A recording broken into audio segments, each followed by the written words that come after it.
Hi, it's your favorite girl, Dr. Kordai DeCoteau, and I'm back with Talks with Dr. D. Yes, I was out. I was sick. My first cold this entire cancer treatment. And with COVID lurking, no one knew what it was. I was tested, and God is good, negative for COVID and for the antibodies. So I am back. What have I been up to? IV targeted immunotherapy. What did you say? IV immunotargeted therapy. I have HER2 positive cancer. Well, I should say I had, as my pathology, as I mentioned before, is negative. However, I'm continuing treatment.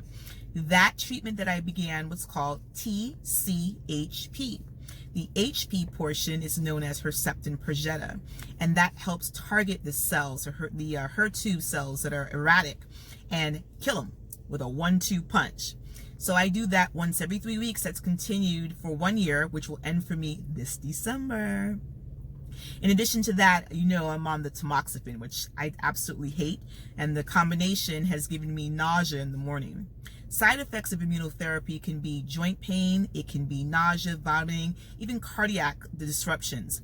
I get an echocardiogram, which most oncologists require every 3 to 4 months, which has been perfect. My cardiologist is also my boss, so he takes wonderful care of me. In addition to that, you can get the hot flashes and all the other side effects that chemotherapy and tamoxifen can give.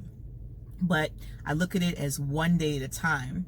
Going forward, as you know, I'm starting to train with my trainer, virtual training twice a week, my 30-minute walks, and trying to eat better. I've paired it with intermittent fasting, which I'm going to have a segment about that in the future, so you're going to have to tune in to find out.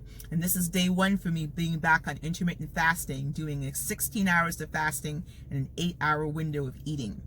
I am off to a wonderful brunch to hopefully eat healthily, be around people in a safe environment, no more than 2 or 3, because that's usually my requirement, and taking it day by day. We will be having interviews, finding out what's the best kind of clothing and comfortable things for cancer patients.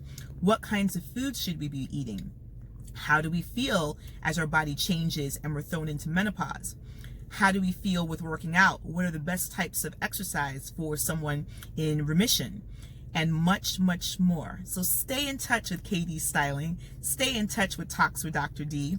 You can find me on my Instagram at Styling by KD. And of course, like us and subscribe to Talks with Dr. D. This is the Weekend Kiss, signing off, and have a wonderful rest of your day.